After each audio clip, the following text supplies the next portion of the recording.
आदाब नाजरीन, INN की खबरों में आपका इस्तकबाल है। मैं शौकत अली सूफ़ी। पेश है अब तक की कुछ अहम खबरें। हैदराबाद के नानक राम गुड़ा में 25,000 स्क्वायर फीट पर तैयार किया जाने वाला AMC सेंटर की भूमि पूजा का हफ्ते के रोज़ इनेकाद अमल में आया, जिसमें चीफ मिनिस्टर के Chandrashekar Rao, chief justice of India supreme court NV Ramana, रियासती वज़रा Indira Kiran Reddy, KT Rama Rao, Mohammed Mahmood Ali, chief justice Telangana high court Satish Chandra, जज supreme court Hema Kohli, chief secretary Telangana Sumesh Kumar और दीगर मौजूद थे।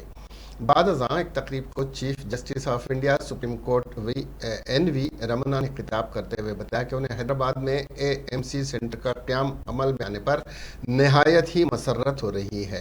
उन्होंने वज़ीर आला के चंद्रशेखर राव और तेलंगाना हुकूमत से यहाँ पर AMC सेंटर के क़याम में ताउन करने पर इजहार तशक्कुर भी किया।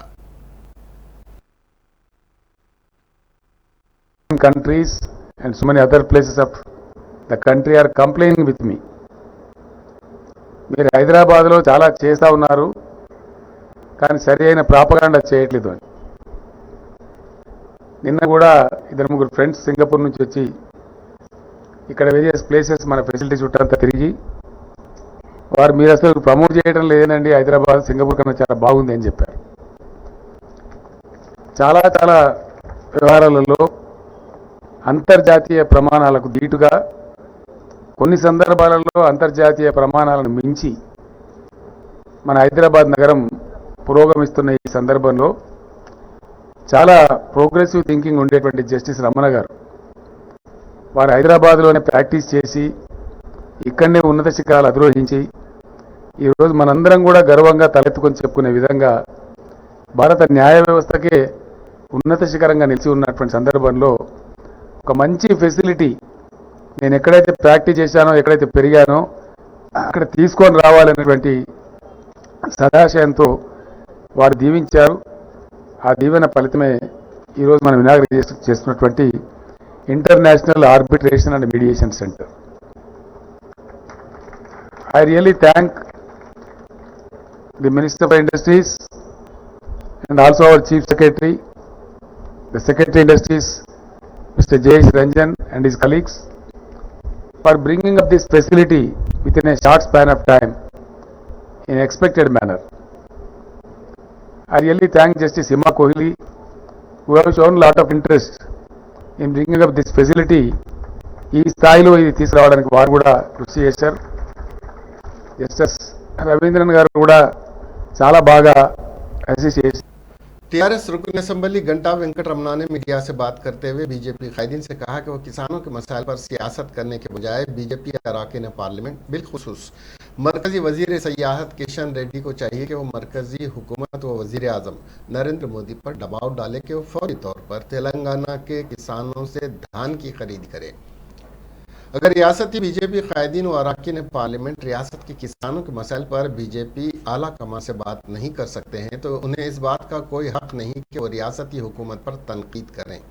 TRS रुकन असम्बली जी वेंकट रमना ने बीजेपी कायदीन की जानिब से वजीर आला के चंद्रशेखर राव के खिलाफ नाशाइस्ता जबान इस्तेमाल करने पर बरहमी का इजहार करते हुए बीजेपी कायदीन को इंतबाह देते हुए कहा कि वो वजीर आला के खिलाफ सख्त रिमार्क्स करने से गुरेज करें, वरना हम भी मुंह तोड़ जवाब देने की सलाहियत रखते हैं।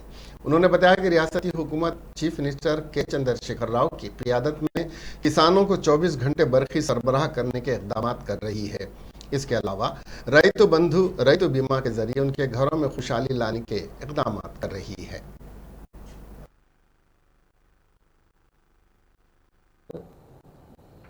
తెలంగాణ రాష్ట్రాన్ని పోరాటం చేసి సాధించుకొని ఇప్పుడిప్పుడే రైతులు ఒక విశ్వాసం కలిసినటువంటి కేసీఆర్ నాయకులతో రైతులకు ఒక విశ్వాసం వచ్చింది. మాకు రైతు నాయకులు మాకు ముఖ్యమంత్రి అవడు, మాకు బిల్లు సరిగా వస్తున్నాయి, భూగర్భాలు పెరిగినాయి, క్వాలిటీ కరెంట్ ఇస్తుండ్రు, రైతుకు పెట్టుబడి కింద రైతు వదొస్తుంది, ఎవరికైనా ఇబ్బంది రైతు బీమా ఉన్నది. భరోసాతో బతుకుతున్నటువంటి రైతు మీద పిడుగులాంటి వార్త, మేము వేసవి కాలంలో రైతులు పండించినటువంటి వరి ధాన్యాన్ని కొనము, మాకు అవసరం లేదు అని చెప్పడం ఏదైతుందో, ముఖ్యంగా తెలంగాణ రాష్ట్రం బీజేపీకి ఏర్పడలేదనేటువంటి భావన కలుగుతా ఉన్నది ఈరోజు తెలంగాణ సమాజానికి ప్రజలు. ఎందుకంటే 7.5 ఏళ్లలో ఎంతో పురోగతిని సాధించినటువంటి ఈ తెలంగాణ రాష్ట్రం అన్ని రంగాలలో, వ్యవసాయ రంగంలో కానీ, ఉపాధి రంగంలో కానీ, అనేక రంగాలలో ఈరోజు సంక్షేమ రంగంలో కానీ, అభివృద్ధి రంగంలో అన్నిట్లలో తెలంగాణ ఈరోజు మిగతా రాష్ట్రాలకు రోల్ మోడల్గా నిలుస్తున్నటువంటి నేపథ్యంలో బీజేపీకి నరేంద్ర మోడీ గారి కన్నుగుట్టి ఈరోజు రైతుల విషయంలో ఈ రకమైనటువంటి వివక్ష చూపెట్టడానికి మేము వడ్లు కొనము, మేమేం చేయాలి వడ్లను, మేమేం చేయాలంటే మరి ఈరోజు మీ బాధ్యత కదా. ఆనాడు కేంద్రంలో ఉండేటువంటి ప్రభుత్వాలు కొన్ని అంశాలను వారి పరిధిలో పెట్టుకున్నారు. ఎందుకంటే ఇంత పెద్ద దేశం 140-130 కోట్ల దేశంలో ఒక రాష్ట్రంలో పండినా ఒక రాష్ట్రంలో పండకపోయినా ఈరోజు ధాన్యాన్ని సేకరించడం, లేవీ పెట్టడం గతంలో ఉండేది. ఈరోజు ధాన్యాన్ని సేకరించి ఫుడ్ కార్పొరేషన్ ఆఫ్ ఇండియా ద్వారా ఎక్కడ అవసరం అక్కడ పంపుకోవాల్సిన బాధ్యత వారిది. ఎక్కడ ఎక్కువ పండినా ప్రిజర్వ్ చేసుకోవడం ఇంటర్నేషనల్ పాలసీ వాళ్ళ చేతిలో ఉంది. అది వాళ్ళ ఇంగిత జ్ఞానం కూడా అర్థమైతే లేదు. ఈరోజు దేశంలో ఏమైనా తక్కువ నిల్వలు ఉంటే ఇంపోర్ట్ చేసుకుంటాం, ఎక్కువ ఉంటే ఎక్స్పోర్ట్ చేస్తాం. ఈరోజు నిజంగా ప్యాడ్ वजीर स्पोर्ट्स व सियाहत श्रीनिवास गौड़ ने 16 जनवरी 2022 से शुरू होने वाले नेशनल लेवल यूथ फेस्टिवल के इंतजाम का जायजा लेने के सिलसिले में मुनक्किदा वर्चुअल कॉन्फ्रेंस में हिस्सा लेते हुए बताया कि तेलंगाना हुकूमत ने दिसंबर के आखिरी हफ्ते में जिला सतह और रियासती सतह की तकारीब का इनेकाद अमल में लाने के सिलसिले में 75 लाख रुपए मंजूर किए हैं और तेलंगाना की एक टीम पांडुचेरी में मुनक्किद होने वाले कौमी फेस्टिवल के लिए रवाना की जाएगी। रियासती वजीर बल्दी नज़्म-ओ-नस्क के.टी. रामाराव ने आज AIG हॉस्पिटल गच्चीबौली में साबिक वजीर और TRS कायद मोहम्मद फरीदुद्दीन की आयादत की, जो कल्ब पर हमले के बाद AIG हॉस्पिटल में गुज़िश्ता एक हफ्ते से ज़ेर इलाज हैं। सदर नशीन हॉस्पिटल व मुल्क की सरबकर्दा माहिर पेट के अमराज डॉक्टर नागेश्वर राव ने के.टी. रामाराव का इस्तेमाल करते हुए मोहम्मद फरीदुद्दीन के इलाज से वजीर मौसूफ को वाकिफ करवाया। के.टी. रामाराव ने मुतालिका डॉक्टर से फरीदुद्दीन की सेहत के बारे में जानकारी हासिल की और इलाज से मुताल्लिक हिदायतें दी। KTR ने फरीदुद्दीन के अफराद खानदान से बात करते हुए फरीदुद्दीन की जल्द और मुकम्मल सेहतयाबी के लिए नेक तमन्नाएं पेश करते हुए उनके अफराद खानदान से कहा कि फरीदुद्दीन TRS पार्टी का असासा है। ऑल इंडिया मजलिस इत्तेहादुल मुस्लिमीन के सदर और लोकसभा के रुकन पार्लियामेंट असदुद्दीन अवैसी ने मरकजी हुकूमत की जानिब से खवातीन के लिए शादी की कम अज़ कम उम्र 18 से बढ़ाकर 21 साल करने के फैसले पर तनकीद की। असदुद्दीन अवैसी ने कहा कि PM मोदी एक महल्ले वाले चचा की तरह हैं जो ये फैसला करते हैं कि हम क्या खाते हैं, किस से शादी करते हैं, किस खुदा की इबादत करते हैं। मरकजी काबीना ने बुध को खवातीन के लिए शादी की कम से कम उम्र 18 से बढ़ाकर 21 साल करने की तजवीज़ को मंजूरी दे दी। इस वक्त शादी की कम से कम उम्र मर्दों के लिए 21 साल और खवातीन के लिए 18 साल है। ये बिल अभी पार्लियामेंट में पास होना बाकी है। अवैसी ने कहा कि मोदी हुकूमत ने खवातीन के लिए शादी की उम्र बढ़ाकर 21 साल करने का फैसला किया है। ये वो पिदराना निज़ाम है जिसकी हम हुकूमत से तवक्को करते हैं। 18 साल के मर्द और औरतें माहिदा कर सकते हैं, कारोबार शुरू कर सकते हैं, वज़ीर आज़म का इंतखाब कर सकते हैं और मेंबरान असम्बली और MLA मुंतखब कर सकते हैं, लेकिन शादी नहीं कर सकते। वो जिनसी ताल्लुक़ात और लिव इन रिलेशनशिप के लिए अपनी रजामंदी दे सकते हैं, लेकिन अपने जीवन साथी का इंतखाब नहीं कर सकते। उन्होंने कहा कि मर्द और औरतें दोनों को कानूनी तौर पर 18 साल की उम्र में शादी की इजाज़त होनी चाहिए, क्योंकि इस उम्र में दीगर तमाम मकासद के लिए कानून के मुताबिक उनके साथ बालिग तस्वुर किया जाता है। अवैसी ने कहा कि कानून के बावजूद बच्चों की शादी बड़े पैमाने पर हो रही है। हिंदुस्तान में हर चौथी औरत की शादी 18 साल की से कम उम्र से के पहले हो जाती है, लेकिन बच्चों की शादी के सिर्फ 785 मुजरिमाना मुकदमा दर्ज हुए थे। अगर कम उम्री की शादियों में कमी आई तो उसकी वजह तालीम और माशी तरक्की है, फौजदारी कानून की वजह से नहीं। उन्होंने मजीद कहा कि मुल्क में 1.2 करोड़ ऐसे बच्चे हैं जिनकी शादी 10 साल की उम्र से पहले कर दी गई थी। इनमें से 84% हिंदू खानदान से हैं और सिर्फ 11% मुसलमान हैं। देखिए इसलिए सही नहीं है क्योंकि अंग्रेजी का एक वर्ड है पैटर्नलिज्म। ये सरकार वही कर रही है।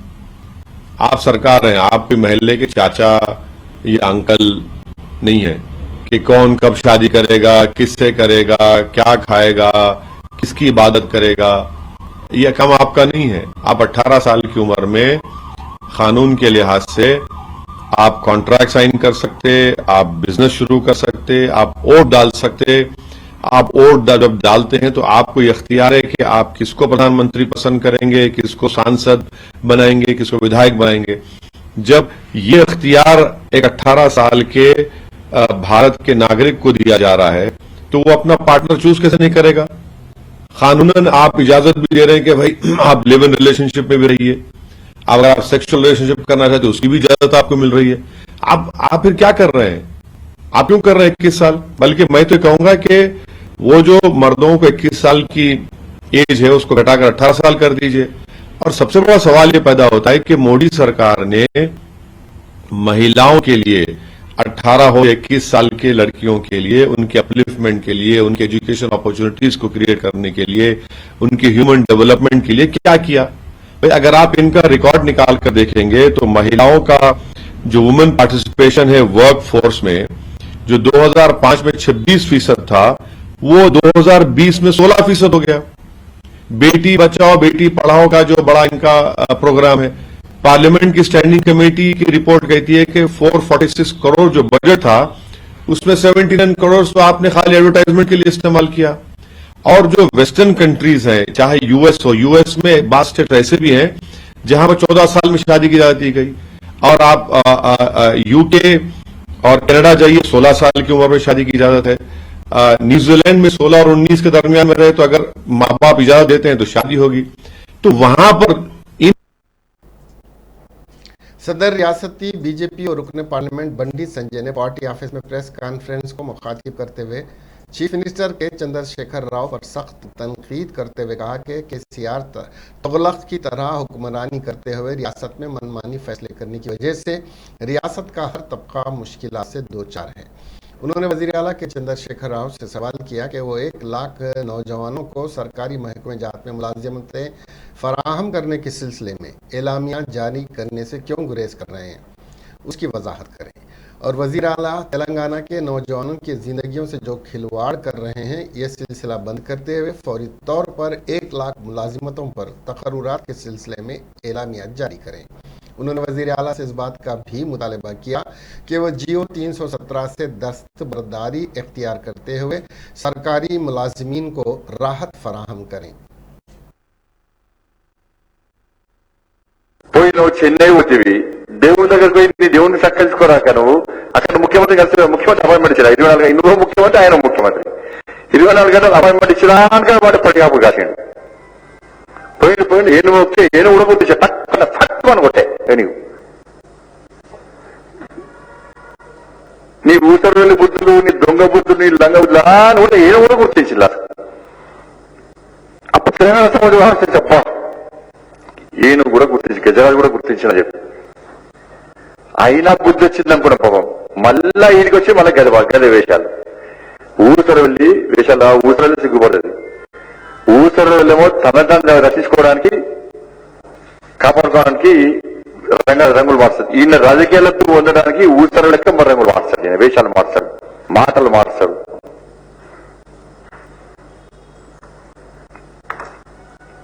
బీజేపీ వాళ్ళు ఉరికిస్తాడు పొడిగాడు సిపాయిని నువ్వు ఉరికిస్తాడు కూర్చోడం కాలేదని మేమన్నా ఇది ఉరికిస్తావు ఏమని ఉరికిస్తావు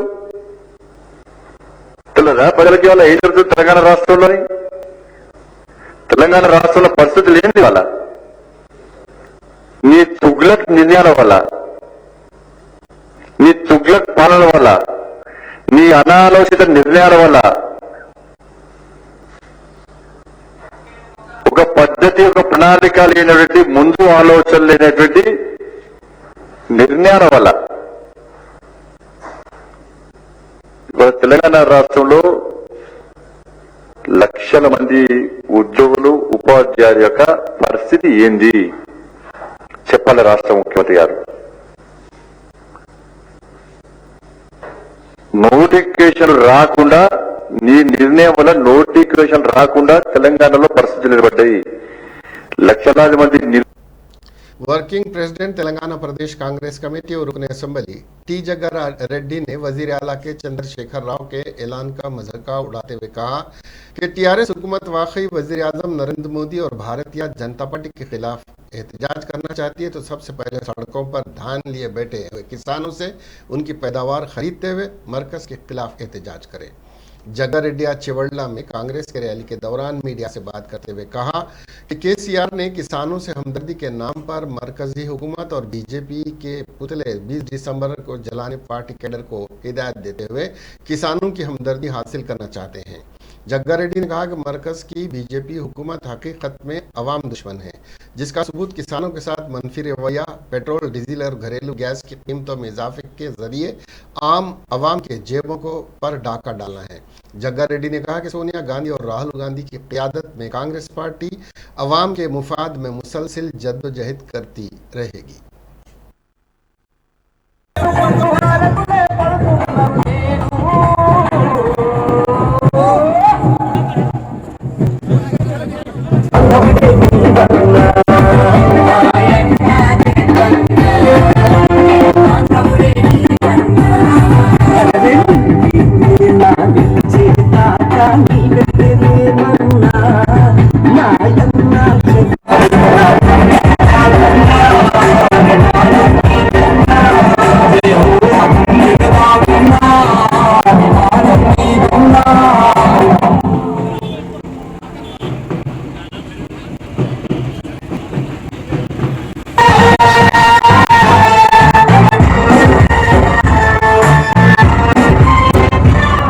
ఉమ్మడి జిల్లా ప్రజలందరూ కూడా యావత్ ప్రజానికం అందరూ కూడా ఆలోచించాల్సిన విషయం ఏంటంటే ఎప్పుడైతే యూపీఏ గవర్నర్ సోనియా గాంధీ ఆ రోజు మన్మోహన్ సింగ్ గారు ప్రధానమంత్రి గారు ఉన్నప్పుడు అప్పుడున్న